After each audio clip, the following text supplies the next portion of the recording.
station, this is Houston. Are you ready for the event?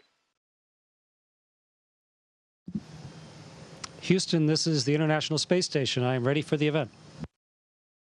Canada Aviation and Space Museum, this is Mission Control Houston. Please call station for a voice check. Station, this is Annabelle Cloutier at the Canada Aviation and Space Museum. How do you hear me? I read you loud and clear from here on the International Space Station. Everyone at the Aviation and Space Museum. Go ahead. Hi, Chris. We're so proud of you, and we're following your adventures there. I hope Eddie is on his best behavior and his snoring isn't keeping you awake too much at night. Eddie, lions make a lot of noise when they snore, but we've been keeping Eddie inside a container, inside a cupboard, so his snores have been muffled. But he rode up to space with me, and he's been flying in space the whole time with me, Your Excellency. Thank you for giving him to me. Chris, be careful he doesn't sneak out of that cupboard. He's quite an adventurer, as you know. We got a whole bunch of great students here for some questions. Let's get on with them. Yes. We have a first question here for you. Hello, my name is Emily Zhu, and I'm in grade 6. I heard that your sense of taste gets weaker in space. Is that true? Emily, your sense of taste, it's sort of like when you have a cold. And when you have a cold, all of the stuff that normally drains out of your nose gets plugged up there. And part of your taste is from your tongue and your smell and your senses. And when you can't smell, your food is hard to taste. It's the same for astronauts, because when we get to space, there's no gravity to pull all the stuff out of our head. And so we get sort of a swollen head, and it fills up our nose and makes our tongue kind of swollen, and you can't taste your food. But after a week or so, your body gets used to it, your nose opens up again, and you can taste your food okay. But for the first week, it's like having a cold, and nothing tastes very strong or nothing tastes very good. Another question. Hi, my name's Connell Sloan from Corpus Christi School in grade 6, and I was wondering what would happen if you put a marshmallow outside the space station.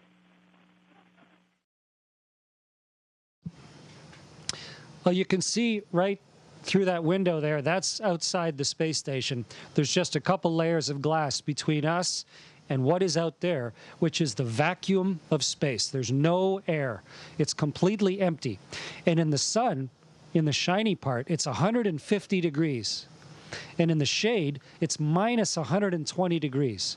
So let's take your marshmallow and take it outside. Well, first, there's no pressure. And in a marshmallow, there's all that sort of air pockets all trapped in there. That's what makes it all spongy. So your marshmallow would swell right up.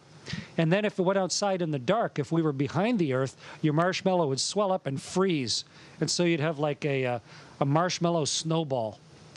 And if your marshmallow was in the sun, if you went out on the sunny side, it would swell up and get all gooey. Not like roasting a marshmallow, but you'd have a big gooey mass of a marshmallow, sort of like a big eyeball or something. So marshmallows wouldn't be very good on the outside of the spaceship. But if we had a marshmallow on the inside of the spaceship, I'd eat it.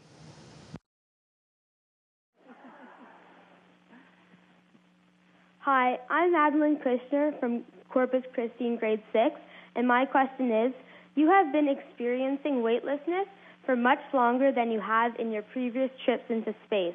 Do you find there's a difference? Madeline, the big difference this time is I'm used to it. I can fly. I can go all different directions. I can do whatever I want. It's wonderful being in weightlessness this time. I'm fully adapted to it. I don't just feel like a visitor here now. I feel like a spaceling. I mean, it's wonderful to get completely used to being weightless, to have your body used to it. I exercise 2 hours every day to keep myself strong, but my body loves being in weightlessness. It's wonderful to be able to fly and float and watch this microphone.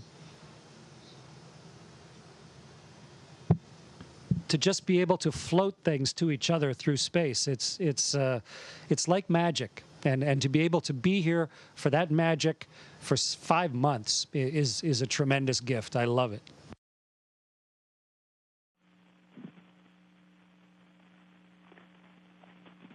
Hi, my name is Nicholas Yankovic from Corpus Christi School in grade 6.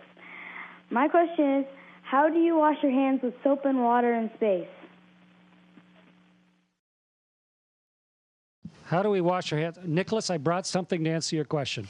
Look closely at the camera. You can see this. It is no rinse body bath. No rinse body bath. And it's a bag with a straw. So now let's demonstrate. Okay, it's time to get clean. I'm going to squirt some water out.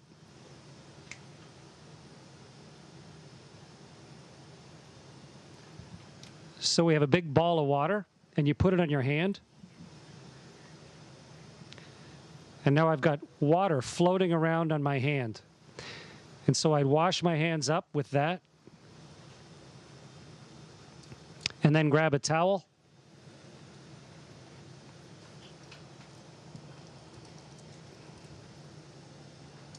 And dry them off. So that's how we do it. We use no rinse. It's a special type of slightly soapy water, so you don't need to have a bunch of fresh water afterwards. You squirt it, you float a ball of water in front of yourself, and then you just dry your towel. And when you're done, we just tuck our towel somewhere to let it air dry so that the evaporated water gets back into the space station and we can use that water again. So it works pretty well. Sort of like, maybe sort of like if you were on a sailboat and you needed to get clean, you do it sort of the same way.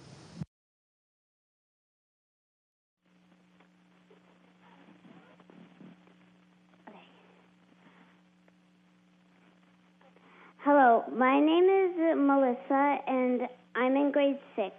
And I would like to know, is being in zero gravity like swimming underwater? Yeah, it's sort of like swimming. Next time you're in a swimming pool, if you got a nice indoor pool there somewhere in Ottawa that you go to, or in the summertime when you're in a lake or a river, try getting out in the water and completely relaxing every muscle. Relax every muscle in your body, like I am right here. And if you look at my arms aren't down by my sides like on Earth. My arms float up. And they sort of the same as water because there's no gravity pulling them down. And your whole body's like that. My knees come up. Even my shirt floats up around me. So it's more like floating in water all the time, not swimming in water, because you can't pull against the air. It doesn't, I'll show you. It won't take me anywhere. It doesn't, I just stand here because the air is not as thick as water.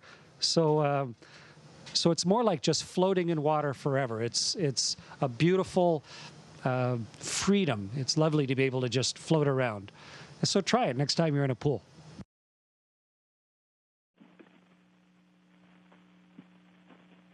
Hi, my name is Owen, and I'm in grade 6. And I was wondering, what would happen if you tried to paint something in zero gravity? Tried to paint something in zero gravity. Well, we do a little bit of art up here, but we don't have paints because most paints have a smell to them. You know, when you open a can of paint, it's got that strong smell. And on Earth, you know, paint fumes, you don't want to be locked in a small room spray painting because the fumes get really strong. Well, the space station is closed. Every smell that's in here, there's no place for it to go. There's no way for it to get processed except by my lungs or maybe by the equipment. So most paints wouldn't be a good thing up here just because of the strong smell that they have and the chemicals that would come out of them. But I think a little bit of painting would be nice. We have artists who are astronauts who can draw and color and use charcoal. So I think a little bit of painting would be good, but everything comes up here pre-painted.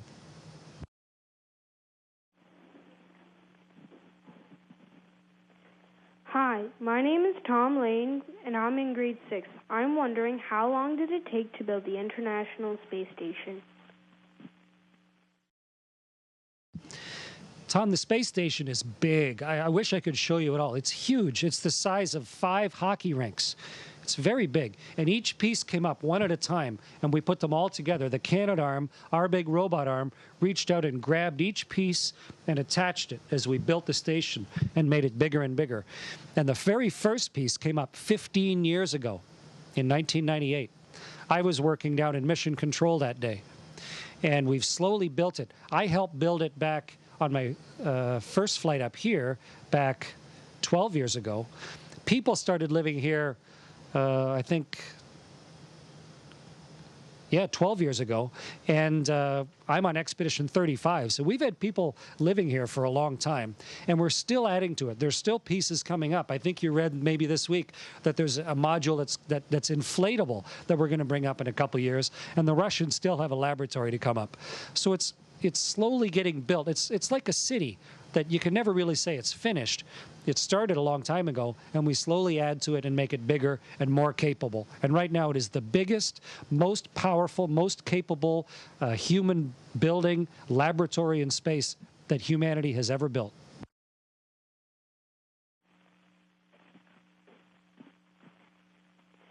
Hi, I'm Luke Jeeves, and I'm in grade 6, and I was wondering what happens when you sneeze in space. What happens when we sneeze in space? Well, let's try. Okay, I'll get myself set. I'm going to sneeze. Let's see what happens. Let me get stable. Okay, I'm going to turn sideways to see what happens. Here we go. Nothing. Oh, maybe I'm rotating a tiny bit. So when you sneeze, of course, your body is trying to get something out of your nose, and it pushes it out pretty fast. So that little bit of stuff pushing out of your nose would push you back very slightly. But you have a lot of mass, and the stuff coming out of your nose just has a tiny bit of mass, so it doesn't move you very much. So not much, but also in space, we cover our noses when we sneeze.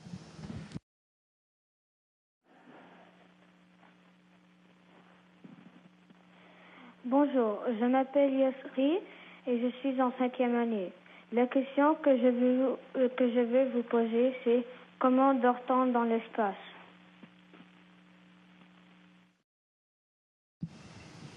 Je dors très bien, merci.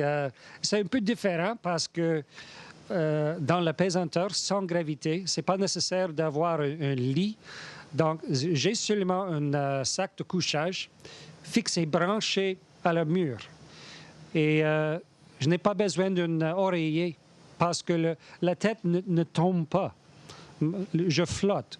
Et donc, pour dormir, je juste utiliser le sac de couchage, flotter à côté de la mur, brancher un peu avec le velcro sur le mur et relaxer et dormir. C'est très confortable. Je pense que c'est beaucoup plus confortable de dormir sur Terre, dans la gravité, sous la gravité.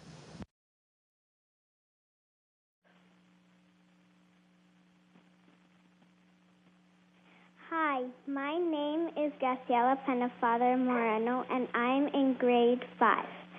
Why does the International Space Station travel so fast? Why do we travel so fast? We stay in space because we're going fast. We're going around the moon, or I'm sorry, we're going around the world like the moon goes around the world. And let me explain it like this. If you went outside of the museum that you're in on the roof and jumped off the roof, gravity would pull you right down and you'd get hurt. If you ran right across the roof really fast, run, all the way across the roof and jumped off, you'd go quite a ways, but you'd still fall and hit the ground. Well, imagine if you could go across that roof so fast, that you, as you fell, as you came off the roof, the earth curved underneath you so that you were falling, but you were going so fast that the earth was curving away from you, so you never actually hit the ground. You just kept falling, and the earth kept curving. You have to go really fast, 8 kilometers a second, 28,000 kilometers an hour. But if you can get yourself going 500 kilometers a minute, then you will be weightless because you'll fall at exactly the same speed that the Earth curves. And that's why the space station has to go so fast to stay in orbit and to stay weightless.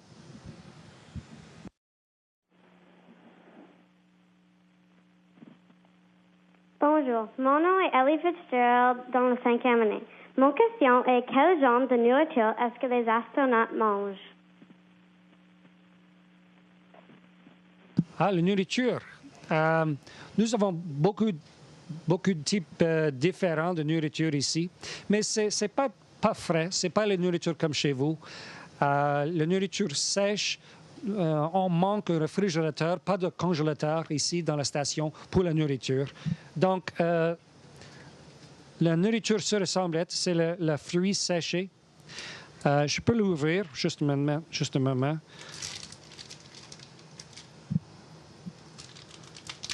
Le microphone flotte aussi. Donc, ça c'est quoi les pêches? C'est la nourriture de l'espace. Et c'est pas pire. Et aussi, comme ça, c'est quoi? C'est le sudak. C'est de Russie. C'est comme le saumon. Et ça ressemble comme sur Terre, avec les légumes. Donc, c'est pas tellement délicieux, mais c'est assez bien. Et c'est pas le maman qui a préparé la nourriture. C'est pas comme dans un restaurant, mais c'est assez bien pour la santé.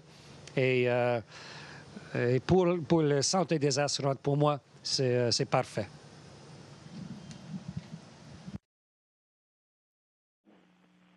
Hi, my name is Katrina Lane, and I'm in grade 6.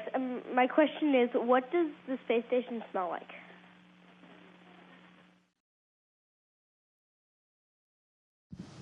What does it smell like? It doesn't really have a strong, distinctive smell. It's not a bad smell at all. It maybe smells like being in an airplane. If you go on to Air Canada or something and you walk onto the airplane, it's maybe got a slightly distinctive smell, but it's pretty clean. And we clean every Saturday, I clean this whole laboratory. We're inside the Japanese laboratory. I go through and I wipe down every handrail with disinfectant wipes, with wet wipes, and I vacuum all of the filters. So we really work hard to keep it clean. And so it really doesn't have any bad. It's like being in a big building or maybe a nice, clean hospital building or something. We work hard to keep it smelling good and healthy. It's good for our health and doesn't let any bacteria grow. And it's better if it doesn't have a smell that you don't like.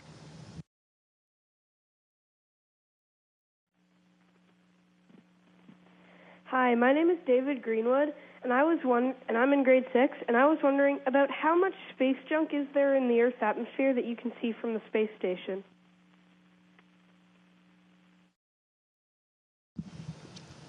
All space is full of junk or debris.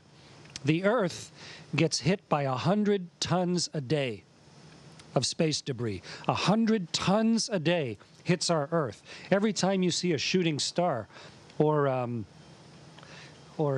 meteorite or something, those are bits of debris coming from the universe. 100 tons a day. Some of it is human-made, only a little bit, but there is some. And from the space station, though, everything's going really, really fast. We are going 5 miles a second, 8 kilometers a second. So all the debris is going faster than a bullet. So you can't see it normally. The only time I've ever seen space debris is when it burned up in the atmosphere underneath me, and I watched a meteorite burn up in the atmosphere. And that was kind of a spooky feeling because that meteorite could have hit us and not just been caught by the Earth's gravity into the atmosphere. But even though we know there's some around, space is big, and we get peppered by tiny bits all the time. But the space station's a good ship, big, strong ship, and so far, so good.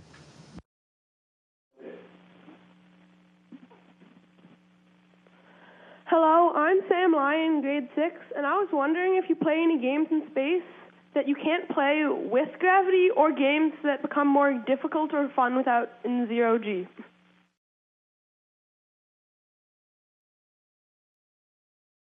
Yeah, this is a great place for games. You would love it here. Imagine playing, hide and go seek up here,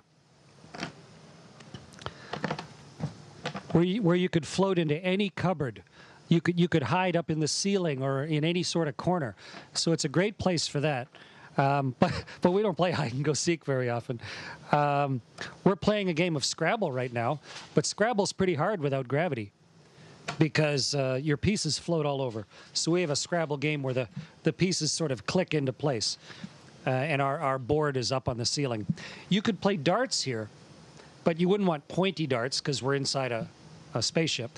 But, if your dart just had a big lump on the end with Velcro and you threw it nice and slowly, maybe with big feathers on the end, then you could play darts. But when you throw darts on Earth, gravity pulls them, so they curve as you throw them. Here, they would go straight. You could throw your dart and it would go absolutely straight all the way to the target because there wouldn't be a curve of gravity.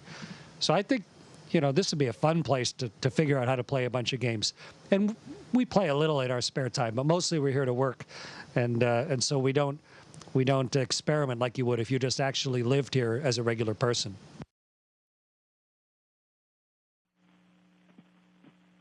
Hi, my name is Niket. I'm in grade 6. I just want to know who or what inspired you to be an astronaut. Well, you're in grade 6, so you're probably about 10 or 11, maybe 12 years old, probably 10 or 11. And, you've probably heard of some people that have done really interesting things in their life. Someone who's done something that you think, wow, that's cool. Or you've seen someone do something and you think, oh, that's not good. Well, you're going to grow up to be one of those people.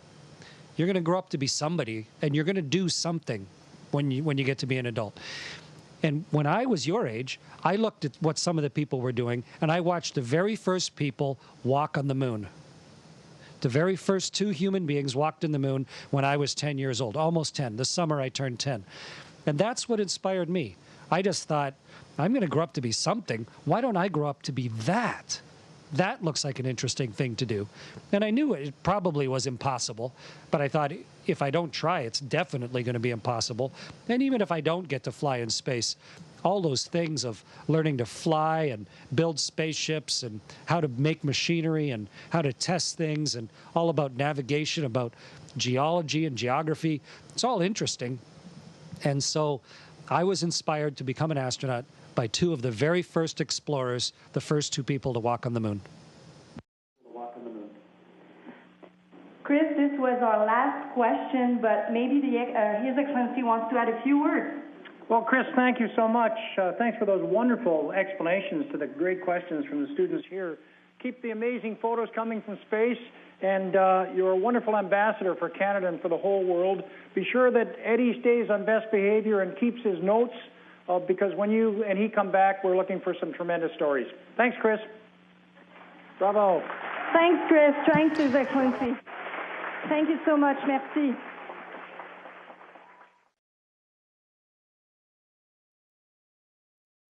Merci à tout le monde. Thank you very much, Your Excellency. It's a privilege to talk to you and a delight to talk to young Canadians in Ottawa today. Thank you for having me there. And I got to get back to work. But it's a great museum. There's a lot of Canadian history there. Enjoy your time. And nice to see you all. I will take care of Eddie for sure. Bye now. Station, this is Houston ACR. That concludes the event. Thank you. Thank you, Governor, General, students, and Canada Aviation and Space Museum Station. We are now resuming operational audio comm.